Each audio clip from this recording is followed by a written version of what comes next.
Bonsoir et merci de recevoir ce 19h45 de la télévision Labari que j'ai l'immense plaisir de vous présenter. Entamons ce journal avec le sport et le jeu en vaut la chandelle, vous allez le voir, puisque notre pays va affronter demain mercredi au stade général Seyni Kounché les crocodiles du Soudan.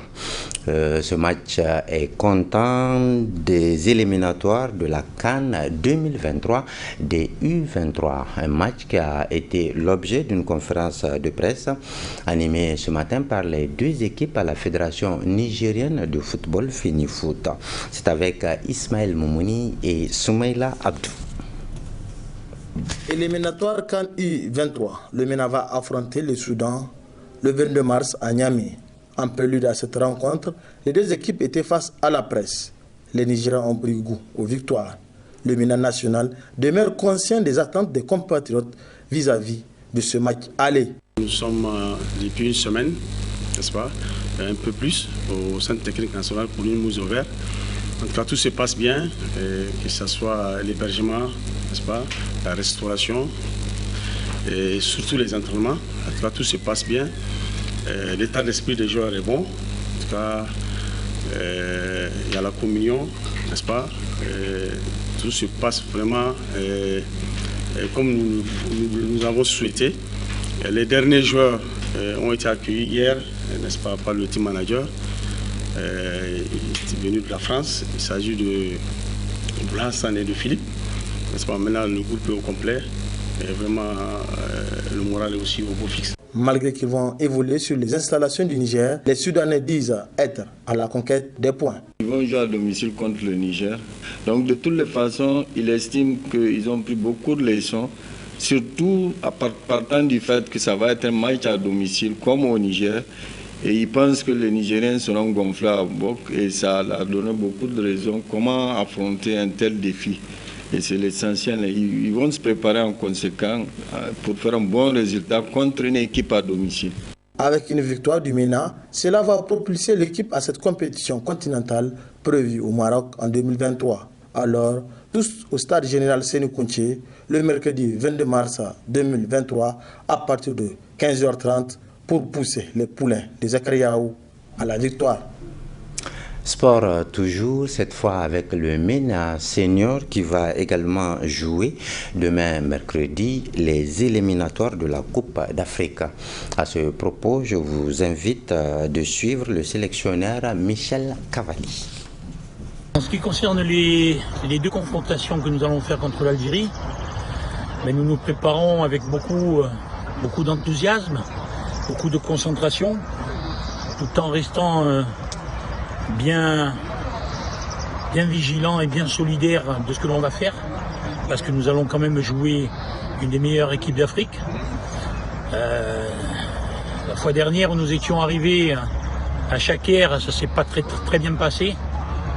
Par contre, si on arrive à réussir à gagner les 20 minutes qui nous a manqué, puisque nous étions de 1 jusqu'à la 68e, 69e minute, je pense qu'on peut réussir à faire une meilleure figure et à partir de là, tout peut être possible. Nous ne calculons rien. Ce que l'on sait, c'est que si on prend un point sur les deux matchs, on va conserver toutes nos chances. Si on en prend 3, on va prendre une option sur la qualification. Donc les matchs, il faut les jouer, même si ça va être difficile. Il faut avoir de l'ambition, mesurer, certes, mais ne pas avoir à les redouter. Voilà, ce qui est le plus important maintenant, c'est ça. Nous avons bien travaillé, c'est pas encore fini, il nous reste 48 heures pour peaufiner. On n'a pas encore récupéré tout notre monde. Ce soir, l'effectif sera au complet. Nous allons faire un entraînement demain en Algérie et puis ensuite... Parlons société dans ce journal. La consommation des drogues et autres stupéfiants se développe de manière inquiétante dans notre pays. Les jeunes, surtout des centres urbains, sont les principaux concernés. Une forte consommation des drogues qui n'est pas sans conséquences sur la santé. D'ailleurs, le phénomène tend à devenir un problème de santé publique. Le Labari Télévision a attendu le micro à Dr Ila Alassane. Il est médecin au service d'aide médicale d'urgence, le SAMU, à propos de la consommation de la drogue par les jeunes Nigériens. La consommation de la drogue, même occasionnelle, constitue, si vous voulez, un danger réel, en tout cas pour les usagers, un danger par rapport à la santé, à la sécurité de celui qui consomme évidemment cette drogue. Donc les drogues contiennent, si vous voulez, des substances toxiques et cancérigènes, et ce qui fait que, évidemment, ces substances-là sont à l'origine, en tout cas, d'une soixantaine de maladies, soit directement ou indirectement. Donc, et quand vous consommez, surtout régulièrement, effectivement, ces drogues, vous êtes sujet, évidemment, à développer, effectivement, si vous voulez, ces maladies. Et selon certaines études, les femmes semblent être beaucoup plus impactées, en tout cas par ces effets-là, que ne le sont, évidemment, les hommes. Et entre autres, si vous voulez, problèmes liés à la consommation de la drogue, nous pouvons citer, si vous voulez, la diminution des réflexes, la diminution de l'acuité visuelle, mais également la diminution de la vigilance. Et les trois combinés, vous conviendrez avec moi, en tout cas, exposent largement, en tout cas, les consommateurs de drogue à des accidents qui pouvaient être graves voire mortels. Et ce risque-là, chez les consommateurs de drogue, sont multipliés, en tout cas par 20, selon effectivement un certain nombre d'études. Donc, le consommateur de la drogue peut être violent et peut commettre évidemment des actes abjects qu'il ne commettrait pas s'il était dans une situation normale. Ça veut dire que s'il ne prend pas de la drogue. La consommation excessive de la drogue peut conduire à ce qu'on appelle le coma, dans le cadre, si vous voulez, de l'alcool. C'est ça qu'on appelle le coma, si vous voulez, éthylique. Et ça peut conduire jusqu'à la mort.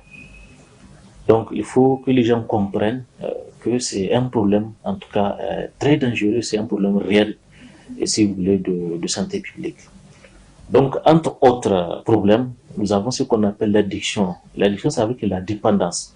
Ça veut dire que plus vous prenez de la drogue, plus vous en avez envie, et plus vous la prenez évidemment régulièrement. Et quand vous la prenez régulièrement et de manière excessive, ça vous expose, et bien sûr, en plus des maladies que je viens de citer en haut, mais également à d'autres problèmes de santé, notamment l'hypertension artérielle, notamment les insuffisances cardiaques, les insuffisances rénales chroniques, les insuffisances hépatiques. Vous pouvez faire également des AVC, ça veut dire les accidents vasculaires cérébraux. Vous pouvez développer également, si vous voulez, des cancers, si vous voulez, de tout genre. Top, c'est parti pour les sessions de formation des enseignants contractuels franco-arabes. Le coup d'envoi a été donné ce mardi matin au centre Amir Sultan de Niamey. À l'origine de cette formation, le projet de soutien à l'enseignement bilingue franco-arabe qui se propose de renforcer les capacités des inspections franco-arabes en personnel enseignant qualifié. Les détails sont avec Nafisatou Yahya et Nasser Seydou. Ils sont environ 500 nouveaux enseignants nouvellement recrutés au profit des écoles médersa des 8 régions du Niger qui vont suivre cette formation.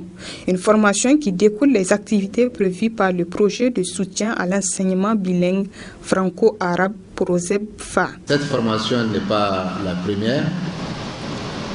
Il y a eu déjà la formation de 100 directeurs d'école, ici même dans ce centre.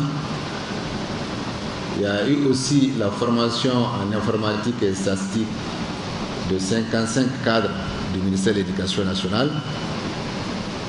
Et il y en aura encore des formations qui vont concerner plus de 7000 enseignants du primaire comme du secondaire sur toute l'étendue du territoire. Donc c'est l'occasion ici pour moi de remercier les autorités du ministère de l'Éducation nationale, le professeur Ibrahim Tatou et M. Mohamed Zaidan, qui est le président du comité de pilotage du projet, qui en aucun moment n'ont ménagé tous les efforts pour faire réussir et aboutir les objectifs assignés à ce projet. Pour mener à bien les activités de cette formation, l'Université franco-arabe à Tadamoun a mobilisé plus de 23 experts et autres personnels techniques. L'Université franco-arabe à Tadamoun est une université privée avec 9 ans d'expérience. Les enseignants-chercheurs de l'université et les experts partenaires travaillent en équipe pluridisciplinaire. L'Université franco-arabe à Tadamoun est compétente pour la formation et le renforcement des capacités ou de développement relevant de ces domaines et de compétences. Elle est en particulier compétente dans les domaines suivants: enseignement supérieur en licence, master et doctorat, en sciences de l'éducation, langue et littérature arabe, sciences islamiques, histoire et civilisation, sciences de l'administration et techniques de l'informatique, renforcement pédagogique de courte durée, renforcement des capacités des enseignants en divers domaines. En lançant ainsi les travaux de cette formation entièrement financée par la Banque islamique de développement, le secrétaire général du ministère de l'Éducation nationale a rendu un hommage à tous ceux qui ont contribué à l'aboutissement de ce programme.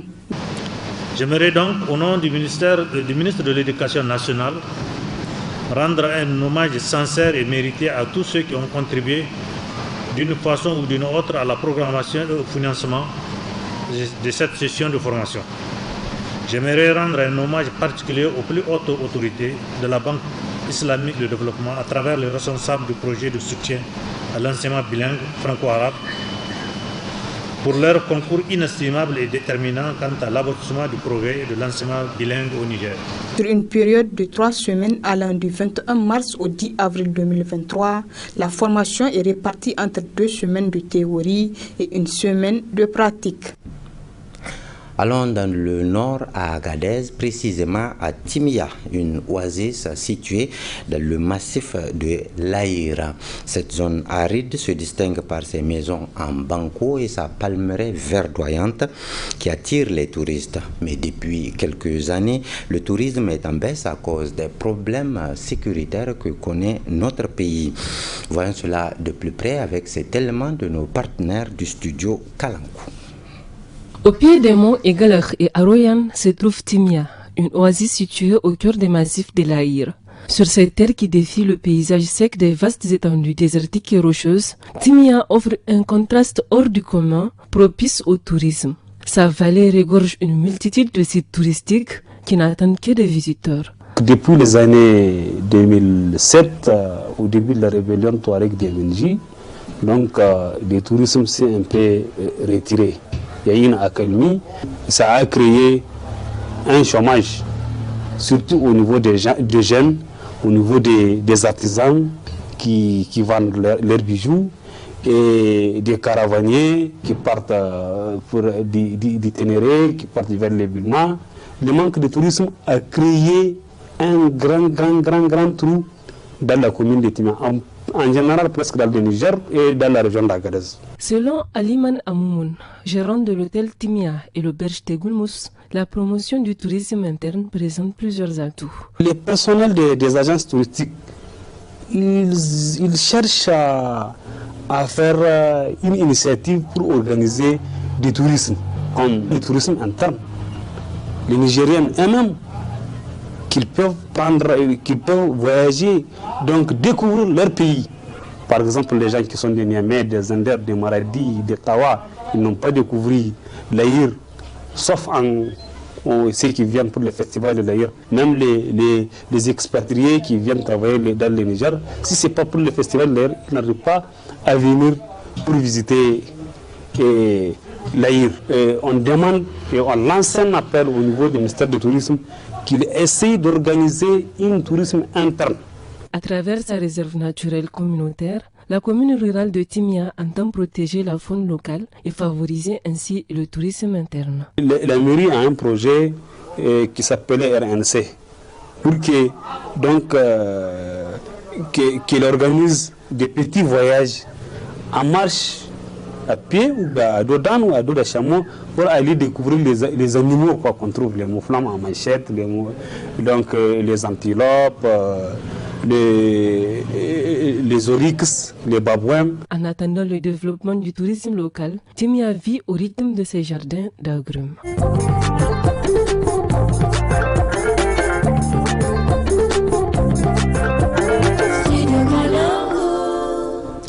C'est la fin de ce journal qui vous sera rediffusé tout à l'heure à 22h45, demain à 7h15, puis à 12h45, vous suivrez de nouvelles éditions d'information. Moi, je vous reviens jeudi prochain, Inch'Allah. Restez avec la télévision Labari, la passion de vous servir, et à très bientôt, Inch'Allah.